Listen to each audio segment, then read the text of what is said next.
Two வீலரில் போய்கிட்டு இருக்கிறோம். வழியில் கொண்டு வந்து கத்தியை வச்சு நிப்பாட்டிட்டான் கழுத்தில். எடுறா, எல்லாத்தையும் எடுறா அப்படிங்கிறான். என்ன செய்வோம்? இன்னைக்கு சமூகத்தில் என்ன நடக்கிறது? இந்த பாருங்க, சுவாதி கொலை வழக்கு எல்லாம் ஓட்டினானுவ, லாரி லாரியா வண்டியை ஓட்டினானுவ. அல்லாஹ் ரப்புல் ஆலமீன் எல்லாரும் மூஞ்சிலையும் கஞ்சியை காய்ச்சி ஊற்றுறான்.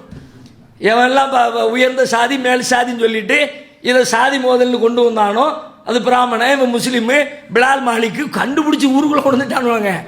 பிலால் மாலிக்குன்னு பேர் ஒன்று, அதுக்கு ஒரு ஃபோட்டோ ஒன்று. திருட்டு பயலுவா என்ன வேலையை பார்த்தானுவ. என்ன அங்கே என்ன நடந்துச்சு? அங்கே ஒரு ரயில்வே ஸ்டேஷனில் இந்த கொலை நடக்குத பார்த்து எத்தனை பேர் பார்த்துக்கிட்டு நிற்கிறாங்க? என்ன செய்தார்கள்? ஒரு முஸ்லீமுடைய கடமை என்ன? கொஞ்ச நாளைக்கு முன்னாடி இதே மாதிரி ஒரு கடையில் ஒன்று நடந்து, மும்பையிலேயோ கர்நாடகா எங்கேயோ ஒரு பகுதியில் நடந்து, அது ஃபேஸ்புக்கில் பரவலாக வைரலாக பரவியதை நீங்கள் பார்த்திருப்பீர்கள். கடைக்குள்ள வந்து அடிக்கிறான், கடை ஓனர் அடிக்கிறான்.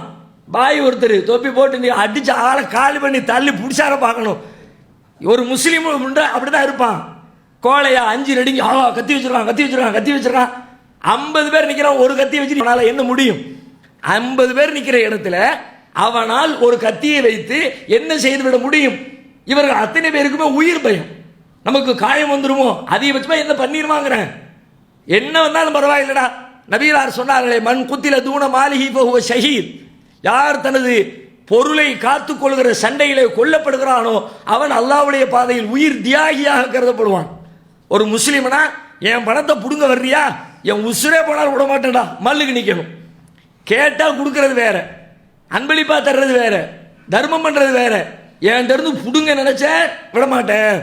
அதுக்காக வேண்டி என் உயிரை கொடுத்தாலும் கொடுப்பனே தவிர உனக்கு பணிஞ்சு போய் உன் கத்திக்காக பணிந்து போய் நான் கோழையாக இருக்க மாட்டேன் என்று ஒரு முஸ்லீம் தன்னுடைய வாழ்க்கையை அமைத்துக் கொள்ள வேண்டும்.